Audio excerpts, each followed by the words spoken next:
Trichy hotel breeze ரெசிடென்சியில் மே 25 நடைபெறும் நீர் மேலாண்மை கருத்தரங்கிற்கு ரோட்டேரியன் டாக்டர் கே சீனிவாசன் அழைக்கிறார்.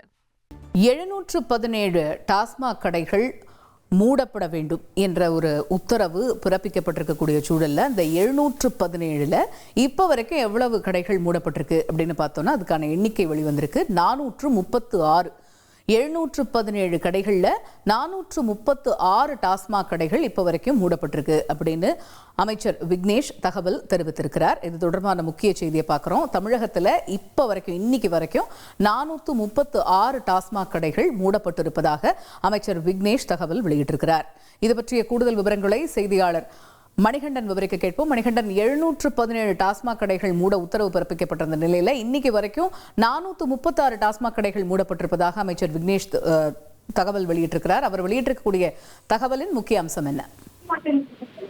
தமிழ்நாடு முதலமைச்சராக ஜோசப் விஜய் பதவியேற்றதற்கு பிறகு வந்த முக்கிய அறிவிப்புகள்ல ஒன்று இந்த கல்வி நிலையங்கள், பேருந்து நிலையங்கள் மற்றும் வழிபாட்டு தலங்களுக்கு அருகாமையில் இருக்கக்கூடிய 717 டாஸ்மாக் கடைகளை மூட உத்தரவு பிறப்பித்திருந்தார். உடனடியாக மதுவிலக்கு மற்றும் ஆயத்தீர்வு துறை அமைச்சராக பதவியேற்றதற்கு பிறகு அமைச்சர் விக்னேஷ் இந்த அடிப்படையில தமிழ்நாடு மாநில வாணிப கழக தலைமை அலுவலகத்துல ஆய்வு கூட்டம் என்று நடத்தியிருந்தார். இந்த அடிப்படையில இதுவரையில எத்தனை கடைகள் மூடப்பட்டிருக்கிறது, எங்கெங்கெல்லாம் மூடப்பட்டிருக்கிறது என்பது குறித்து விரிவாக கேட்டறிந்து இதுவரையில இன்றைய நாள் வரையில 717ல 436 மதுபான சில்லறை விற்பனை கடைகளும் அவற்றோடு இணைந்துள்ள மதுபான கூடங்களும் மூடப்பட்டிருப்பதாக அமைச்சர் என்று தகவலை தெரிவித்திருக்கிறார். மீதமுள்ள மதுபான சில்லறை விற்பனை கடைகள் மற்றும் அதனுடன் இணைந்த மதுக்கூடங்களை மூடுவதற்கு துரித நடவடிக்கை மேற்கொள்ளவும் அமைச்சர் அதிகாரிகளுக்கு அறிவுறுத்தியிருக்கிறார். மேலும் அந்த கடைகள்ல பணிபுரிந்த கடை பணியாளர்கள் அவள் நலன் பாதிக்கப்படாத வகையில அருகாமையில் இருக்கக்கூடிய விற்பனை கடைகள்ல பணியமர்த்துமாறும் அதிகாரிகளுக்கு அறிவுரை வழங்கப்பட்டிருக்கிறது.